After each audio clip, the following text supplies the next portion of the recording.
Paano po kung tatlo yung mistresses? Sana po dito sa chamber natin, Mr. President, wala naman pong ganun. Alam ko wala naman po yata. O merong testigo na magsasabi na they're presenting themselves to the public na sila po ay silang dalawa. Sa totoo lang, napipinalize po sila kasi nga po, nahuhulog po sila sa loob ng scope of prohibition. Tama po yun. Naintindihan ko po yun. Ang sinasabi ko, kahit kailan po, hindi talaga malilegalize. Kaya lang, the semblance or the impression na parang sila na mag-asawa because it was precisely included in the definition.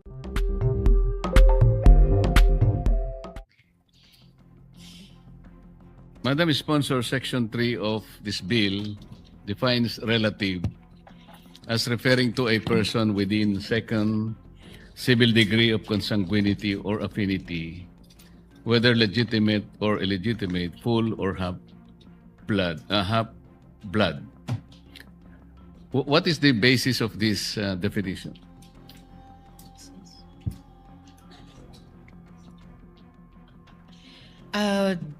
Mr. President, good gentleman mula sa Pampanga at Tarlac, dinesisyonan po ng Committee on Electoral Reforms na sa paghahanda ng committee report batay dun sa 7 panukala ng 8 sa ating mga senador sa ngayon ay magkasundo dun sa second degree of consanguinity and affinity. For one, ito po yung ipinayo ng Commission on Elections na pinaka-implementable o pinaka-enforceable na degree of consanguinity and affinity, Mr. President. I ask this question, Madam Sponsor, Mr. President, because Section 3, Paragraph K of Republic Act Number 6713, or the Code of Conduct and Ethical Standards for Public Officials and Employees, define relatives as referring to any and all persons related to a public official or employee within the 4th civil degree of consanguinity or affinity, including bilas, inso, and balae. Why does the proposed measure depart from this definition, Madam Sponsor? Mr. President, the good gentleman is right in his citation of the other law, but for purposes of this anti-dynasty law, as I said earlier, the committee report proposes to define relative up to the second degree. In spite of the fact also, Mr. President, na yung sariling bill nitong representasyon at nung isa pang author, si Senator Robin, ay nagpanukala ng ban hanggang sa 4th degree of consanguinity. Ito pong committee report ay isinasaalang-alang din yung mga inputs mula sa hearings at yung marathon consultations din na ginawa sa iba't ibang bahagi ng bansa. Itong degree of prohibition, yung second degree, ay magbibigay daan po sa mabisa at saka doable nga po na investigasyon o review ng mga kandidato. Dahil madali namang pong magiging available yung mga birth certificate, marriage certificates o di kaya certificates of no marriage. At dagdag pa po doon, Mr. President, may mga pag-aaral na nagpapakita na kahit daw po second degree dynasty ban ay mag-free up na po at mag-i-impact na sa 30% ng mga elective positions. Ito pong datos, in particular, bunga ng pag-aaral ng ASOG, Ateneo School of Government, Mr. President. So, this bill, Madam Sponsor, Mr. President, will have the effect of amending the definition of relatives under Republic Act 6713. We are not changing, Mr. President. Hindi po natin binabago ang definition ng relative sa ibang mga batas. Dahil gaya po ng nabanggit ko kanina, ang definition ng relative dito sa panukalang ito ay lamang para sa for purposes of this act, Mr. President. Baka po kasi magkaroon ng problema, Madam Sponsor, na may dalawa tayong magkahiwalay na batas na merong dalawang interpretasyon kung ano ang ibig sabihin ng relatives. Yun lamang po kasi baka sa dako-dako roon ay makita natin na meron palang implikasyon ang dalawang batas na magkahiwalay ang pagkakaintindi doon sa terminong relative. Yun lang po ang aking gustong matingnan mabuti dyan. Na-appreciate ko po, Mr. President, ang concern ng good gentleman mula sa Pampanga at Tarlac. Pero hindi ko po sineshare yung pag-aalala nila dahil po yung definition po ng relative sa panukalang ito ay para lamang dun sa scope ng prohibition tungkol sa political dynasties. Samantalang mas sumasaklaw yung dun sa sinight ng good gentleman dun po sa Code of Conduct for public officials. And pwede po tayong mag-introduce ng omnibus provision later on na sasabihin explicitly na itong definisyong ito ng relative ay hindi po nag-aamyenda sa ibang mga batas. Dahil particular lamang po ito sa purposes nitong act, Mr. President. Totoo po yun, ngunit ang aking kinatatakot dito, itong mas malawak na kahulugan ng relative sa 6713, ang layunin niya ay para sa ganon yung aplikasyon ng batas ay mas malawak. Dito naman sa bill na ito na kinukonsider po natin, gusto rin natin na yung sentido ng relative ay maging malawak din para sa ganon yung mga bawal na yung kabawalan, mas malaki yung range niya. Hindi yung parang nakukonstrict natin para bang maring sila sabihin nila, bakit masyado mo namang pinaliliit yung definition kung ang pag-uusapan ay yung pagtakbo sa ating halalan, samantalang mas higit yatang i-consider na palawakin mo dahil ang pinag-uusapan dito ay sino ba yung karapat-dapat lamang na ihalal. Hindi ko po sinasabi na mas mataas ang uri ng proposed bill kesa dun sa isa, ngunit yung kanyang sentido po ay kinakailangang mag-apply. Kung halimbawa doon sa 6713 ay kinakailangang matukoy lahat o palawakin yung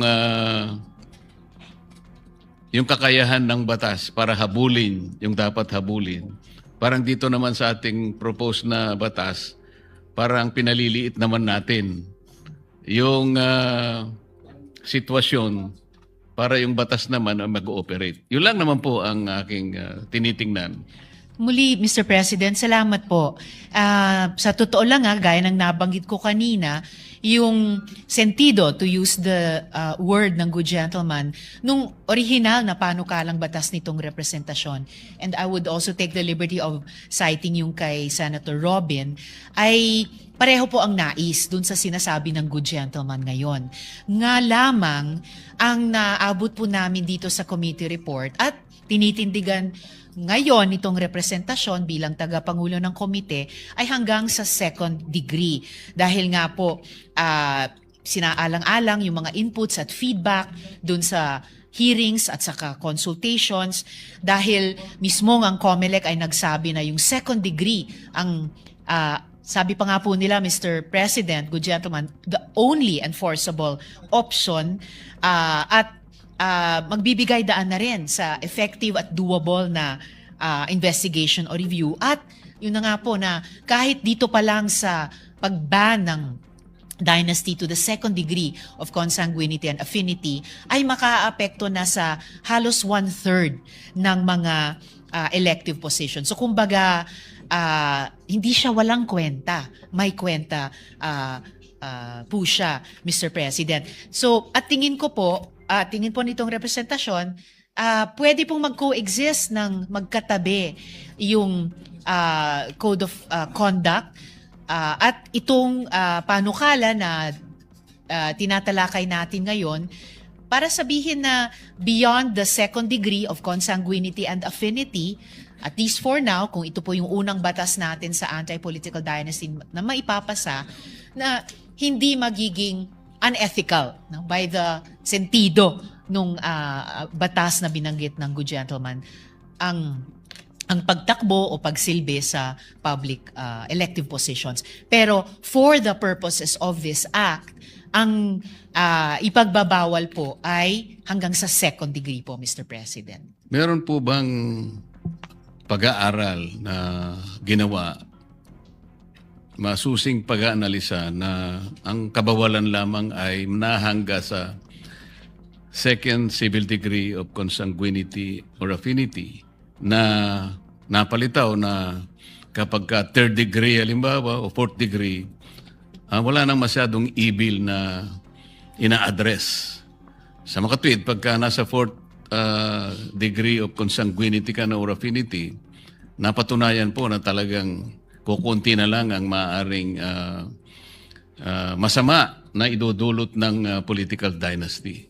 Nagkaroon po tayo ng masinsinang pag-aanalisa o merong nagawang isang pag-aaral na talagang nakita natin pagka pala hanggang dalawa lang, okay na. Yung third degree, yung ibabawal lang pala hanggang sa second degree. Pero pag third degree na, malaya na. Kasi wala na, malinis na pala eh. Second degree, lalong mas malinis na. Kaya pabayaan na natin, hindi na masasakop ng political dynasty. Okay lang po bang malaman kung nagkaroon ng talagang malawakang pagsusuri sa bagay na ito? Actually, Mr. President, una wala namang claim na wala ng evil, no? Wala ng harm yung involved sa fourth degree dynasties. Nga lang na napatunayan na yung second degree of consanguinity and affinity na prohibition ay workable. Binasa nga po namin sa position paper ng COMELEC na nagsabing may administrative difficulties in enforcing beyond the second degree. Gayon din po, Mr. President, good gentleman, yung mga resource persons mula sa Lente at mula nga po sa Ateneo de Manila University, among others, ay nagsabi na batay sa kanilang mga pag-aaral, mayroon na pong meaningful change dun sa pagsisimula sa pag-prohibit sa dynasty sa second degree of consanguinity. Dahil ayon nga sa kanilang mga pag-aaral, 30% of seats ay ma-free up na. Of course po, yung ibang mga resource persons ay nagsabi ding ideal, perfect sana na anti-political dynasty law kung hanggang talaga sa fourth degree of consanguinity. Lamang, sabi din nga po ng COMELEC, pag lumampas tayo sa second degree, kahit third degree or lalo na fourth degree, at this point in time, sa unang anti-political dynasty bill na hari nawa maipapasa natin into law, na baka ma-overwhelm yung electoral system natin. Dun pa lamang sa pag-check at counter-check ng mga birth certificates, certificates of marriage o CENOMAR, dun sa mga mapaghihinalaan na mag-e-establish ng dynasty relationship. Kung sila ay sabay-sabay o di kaya overlapping na tumakbo o magsilbi sa ating gobyerno, Mr. President. Kaya siguro yung isa pang punto dito sa tanong ng good gentleman, Mr. President, ay nabanggit ko rin dun sa sponsorship speech na ang isang batas na workable kahit hindi siya perpekto o ayon sa ating ideal o perfect version ng isang anti-dynasty bill ay ginagawang posible ang mas thoroughgoing o mas malakas pang batas sa hinaharap, Mr. President. So, Madam Sponsor, talagang kaya lang natin sinet lang sa second degree of consanguinity and affinity para lang maumpisahan natin. Isa po yon, Mr. President, para maumpisahan, pero sa isang hakbang na hindi lang for compliance, hindi isang hakbang na walang kwenta, pero may kwenta naman. Dahil nga po sa mga pag-aaral ng ASOG, ng Lente, na kahit hanggang second degree, lang muna ang maisabatas, 30% na, 3 na sa bawat 10 elective positions ay mafi-free up, Mr. President. At wala pong nagpipigil sa mga susunod na kongreso na batay sa karanasan dito sa isang unang batas at mga leksyon natin dito, evaluation sa implementasyon nito, ay mag-file ng mga susunod na panukala na mag-aamyenda at magpapalakas pa po dito, Mr. President.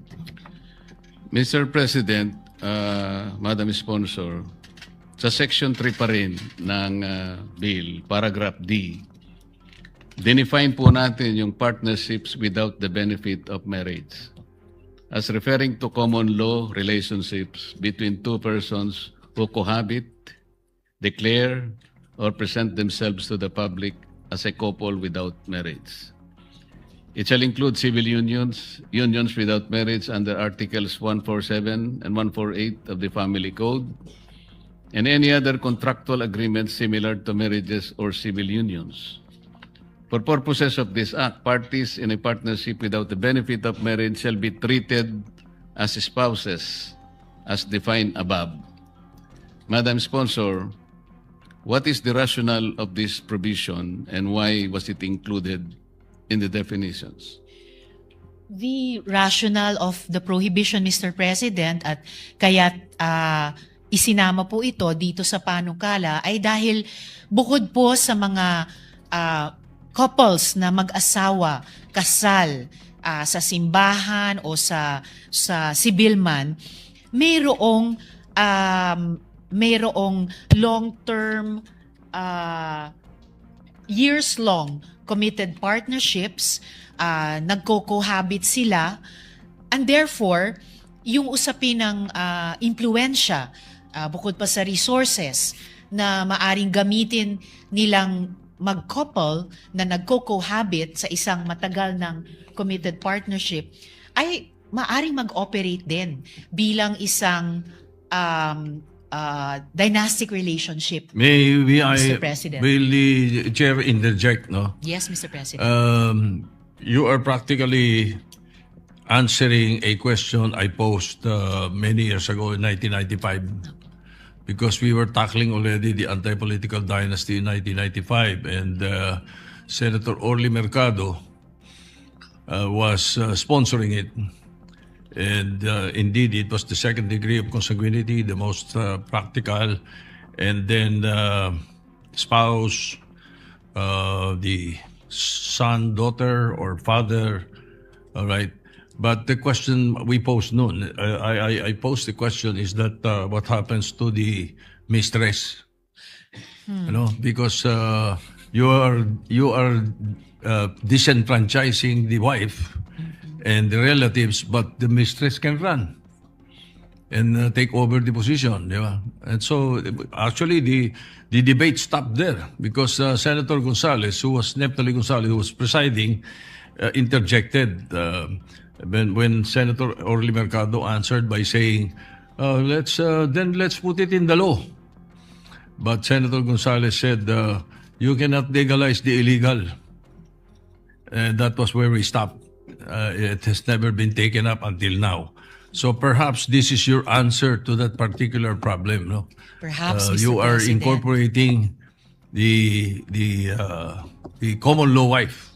Yes, exactly, Okay. Mr. Well, President. perhaps I can take off from this tomorrow after during my interpellation. Anyway, go ahead. Salamat, Mr. President. If Proceed. I may So add, I am just Mr. giving the President. background on that Opo. particular reason. Opo, maraming salamat po, Mr. President. And if I may, good gentleman, dagdag lang po dun sa paalala ni Mr. President.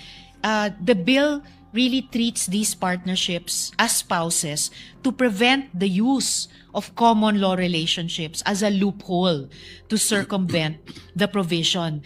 Kung hindi po, yung mga nasa de facto relationships, pwede po nilang lusutan yung prohibition kahit na yung mga panganib ay nandoon and nandoon in the same way as for married couple. So, hindi po natin nililegalize iyon kasi wala naman sa panukalang ito ay nagli-legalize doon. Sinasabi lang po natin na nahuhuli nahuhulog din po siya sa scope ng prohibition, Mr. President. The gentleman. Mr. President, tama po yung inyong paghahalimbawa kanina. Paano po kung tatlo yung mistresses? Sana po dito sa chamber natin, Mr. President, wala naman pong ganun. Alam ko wala naman po yata. Hindi Dahil nga lahat po, po sila hindi po nalilegalize pero parang nai-encourage. Kasi po, Mr. President, paano po, sino po, sinabi natin, cohabitation is one of them. Sino pong magdidetermine na merong cohabitation? Yung kapitbahay? Yung barangay kapitan? Kasi kahit na po sino, Mr. President, ikaw nagko-cohabit kayo. So, hindi sa ngayon, masasama siya sa prohibition, hindi ba? Pwede niyang sabihin ngayon para lang hindi makalaban sa barangay, halimbawa. Tama po kayo, Sino Mr. President. po ang magdidetermine Yes po. nung factual situation ng cohabitation? Yung korte po ba? Yung administrative agency? O yung mga partido, Mr. President, sa pamamagitan ng affidavit? Baka yung magnunotary mawalan po ng lisensya kapag yung po ininutaryo niya. Basically, Mr. President, ang COMELEC po ang empowered sa panukala na mag-determine nito. Any evidence allowed by the rules of evidence of COMELEC in administrative cases may be used. Yung standard of proof ay dapat substantial evidence in accordance sa iba pang administrative proceedings before the COMELEC. Nakalagay po ba Mr. sa President. panukalang batas sa cohabitation, Mr. President, 6 months, 1 year, 5 years, para lang masabi na cohabitation? Nakalagay po ba yun? Wala pong nakalagay na period of cohabitation, Mr. President, para i-establish Baka yung maging arbitrary cohabitation po na yun. kung wala. Dapat siguro, at least meron man lang period. Yes, Mr. President, at the proper time, bukas po itong representasyon sa proposed amendment kaugnay niyan. Meron pong nakalagay rito sa bill na presenting to the public na sila nga po. Na sila na nga, hindi po ba? Mr. President, what constitutes presenting to the public? Nagpo-post sila sa social media? O kaya pareho yung address nila? O merong testigo na magsasabi na they're presenting themselves to the public na sila po ay silang dalawa. Mahalaga po, Mr. President, yung sinabi ng good gentleman na yung fact na pareho po ang kanilang address. So, ibig sabihin, cohabiting nga. And presenting to the public, nagpapakilala po sila at nagpapakita po sila bilang isang couple. At meron po silang yung long-standing na or years-long committed partnership.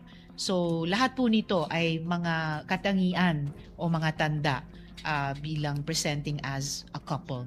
They cohabit, present, declare themselves as a couple.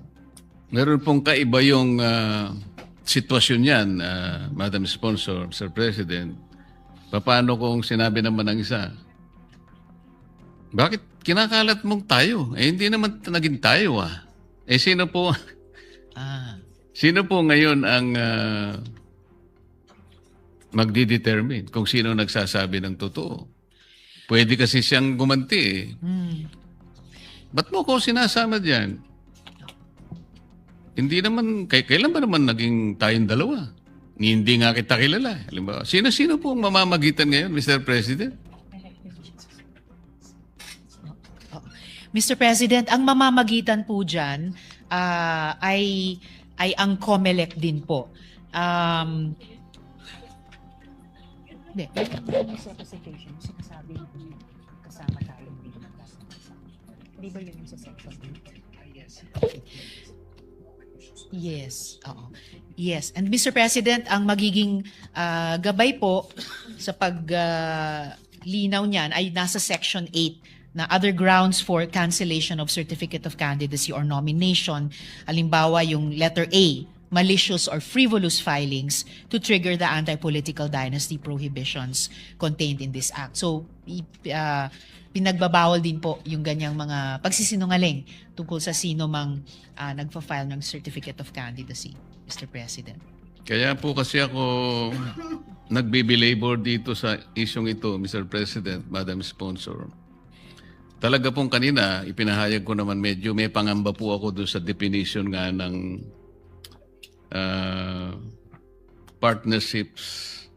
Kasi po, doon sa Section 3, Paragraph D, nakasulat naman yung parties in a partnership without the benefit of marriage shall be treated as spouses. So, Mr. President, by treating the parties to such partnerships as spouses, it gives the impression or a semblance of legality by including them in the definition. Yun po yung medyo problematic para sa akin. Susubukan ko po, Mr. President, i-reassure yung good gentleman na hindi po natin nililegalize ang anumang hindi legal ngayon.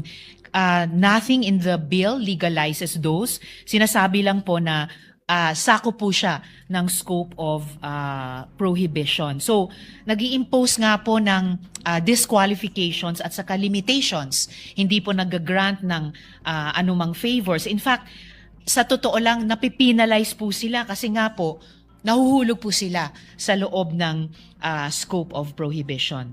Mr. Tama po President. yun. Naintindihan ko po yun. Ang sinasabi ko, kahit kailan po, hindi talaga malilegalize. Kaya lang, the semblance or the impression na parang sila na mag-asawa because it was precisely included in the definition na they are treated as spouses.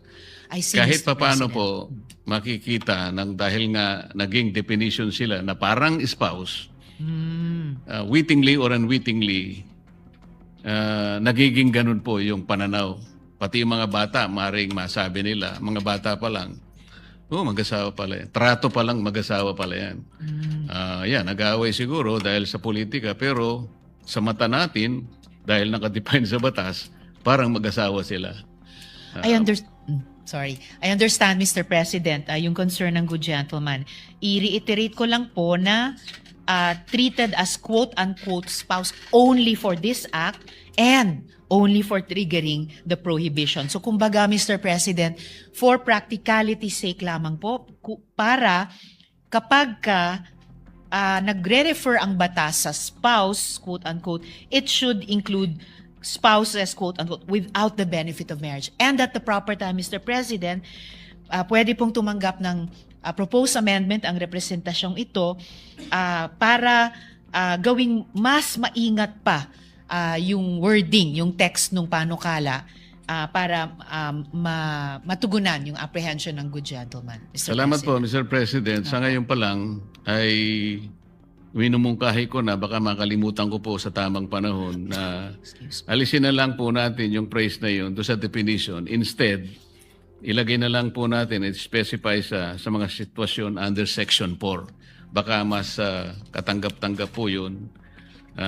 Sa akin naman po, opinion lang muna ito sa ngayon, Mr. President, Madam Sponsor. Very well noted, Mr. President. Pag-aaralan po ng representasyong ito para handang magbigay ng tugon sa period of amendments, Mr. President. Sa Section 14 po ng measure, Mr. President, in-enumerate po ninyo yung mga punishable acts. Ang sabi po natin dito, Mr. President, itong punishable acts na to, which shall be punished in accordance with the provisions of the Omnibus Election Code. Which provisions under the Omnibus Election Code will apply as to paragraphs D, F, and G of Section 14. Aling sections we see sa D, F, and G. We are getting the specific provisions of the Omnibus Election Code, Mr. President. Yun para makatugon. yun po munang paragraph D, Madam Yes. Sponsor, ay ito pong nakalagay, malicious or frivolous filings to trigger the anti-political dynasty prohibitions contained in this act. Yun naman pong letter F, resigning as elective office for the purpose of enabling a spouse or relative to assume or seek such position in contravention of this act. At yung G, any other willful act to allow the existence or perpetuation of political dynasty relationships as provided under Section 3B of this act. Ang tanong lamang po, ano pong provision ng Omnibus Election Code ang mag-a-apply dito sa tatlong talata, ay itong tatlong provisions po na binanggit natin? Okay, thank you. Yes, Mr. President, and dito na po yung relevant provisions sa Omnibus Election Code. Dun po sa one by one relating to each of these, D, F, and G, or lahat relating to all three. Ang meron pong tatlong provision sa Omnibus Election Code na nagre-relate dito sa letters D, F, and G sa Section 14 ng Panukala, Mr. President. Una po yung Section 263 ng Omnibus Election Code, Persons Criminally Liable, na nakasulat doon, the principals, accomplices, and accessories as defined in the revised penal code shall be criminally liable for election offenses if the one responsible be a political party or an entity, its president or head, the officials and employees of the same, performing duties connected with the offense committed, and its members who may be principals, accomplices, or accessories shall be liable, in addition to the liability of such party or entity.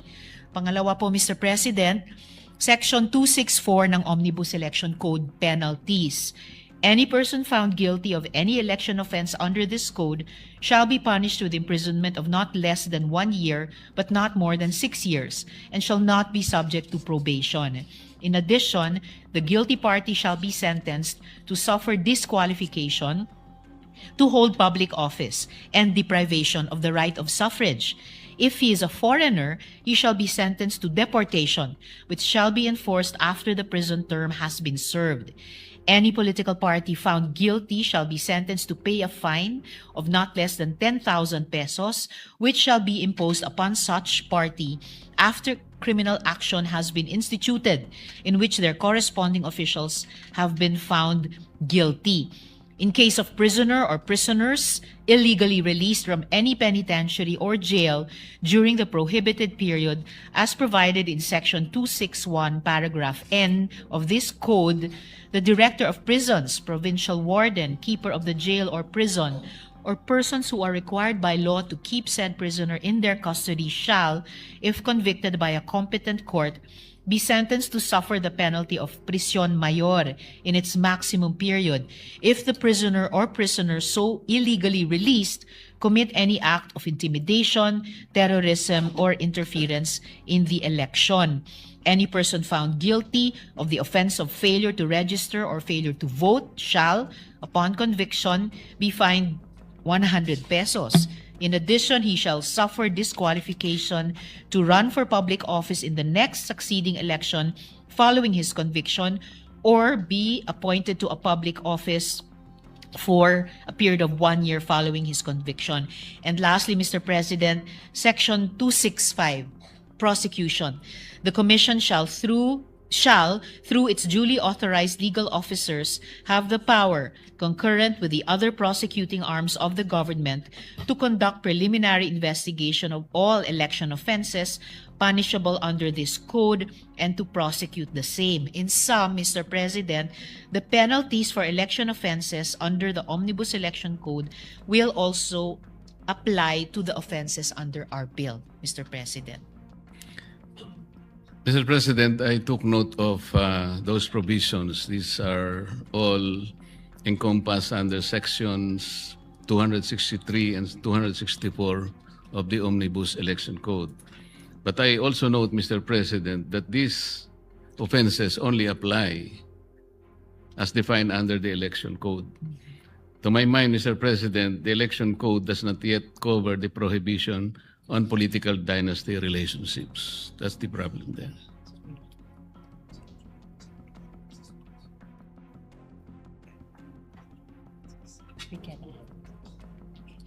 Mr. President,